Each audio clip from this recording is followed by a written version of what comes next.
Hi అండి, అందరికీ నమస్కారం.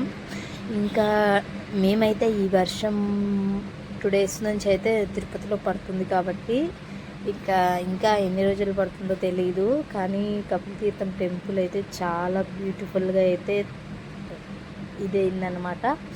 ఇంకోటి ఏంటంటే వాటర్ ఫాల్స్ అయితే వస్తున్నాయి కాబట్టి ఇంకా పైనుంచి వాటర్ అయితే వస్తున్నాయి. ఇంకా అక్కడ స్నానం చేయడానికి అలో లేదు, అందులో కార్తీక మాసము, ఎందుకంటే వాటర్ ఫోర్స్గా వస్తున్నాయి కాబట్టి ఇంకా అక్కడికి వెళ్ళనివ్వరండి. ఇంకా వాటరు తగ్గి స్లో అయ్యేంత వరకు ఇంకా మనం వెళ్ళొచ్చు. తర్వాత ఇంకా ఈ టెంపుల్ అంటే నాకు చాలా చాలా ఇష్టం అనమాట. ఎందుకంటే వాటర్ పైనుంచి వస్తుంటాయి, ప్లస్ ఏంటంటే లోపల పరమశివుని చూస్తే అదొక తెలియని ఆనందం ఈ వర్షానికి. అందులో ఈ కార్తీక మాసంలో అసలు ఎంత బ్యూటిఫుల్గా అయితే ఉందో కదా, మీరు కూడా చూసేసేయండి. వాటర్ ఫాల్స్ వాటర్ ఎలా వస్తున్నాయో పైనుంచి, అస్సలు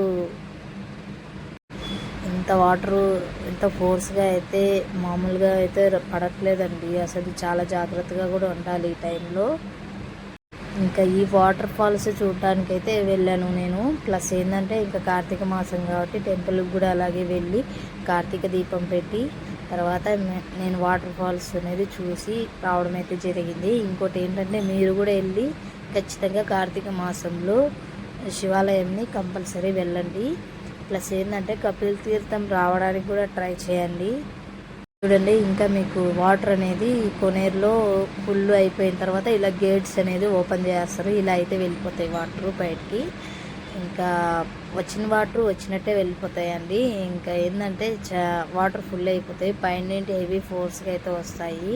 ఇంకా పైన కొండలలో వర్షం వాటరు, ఇంకా వచ్చేసి మాల్వాడి గుండం డ్యామ్ నుంచి కూడా కనెక్ట్ అవుతాయి అనుకుంటా వాటరు.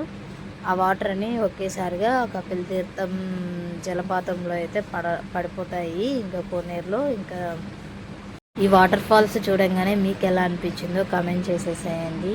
ఈ వీడియో నచ్చినట్టయితే లైక్ చేయండి, షేర్ చేయండి, నా ఛానల్ని సబ్స్క్రైబ్ చేయండి. చూశారు కదా ఎంత బ్యూటిఫుల్గా అయితే ఉందో తిరుపతి టెంపుల్, కపిల్ తీర్థం టెంపుల్ చాలా అందంగా అయితే ఉంది.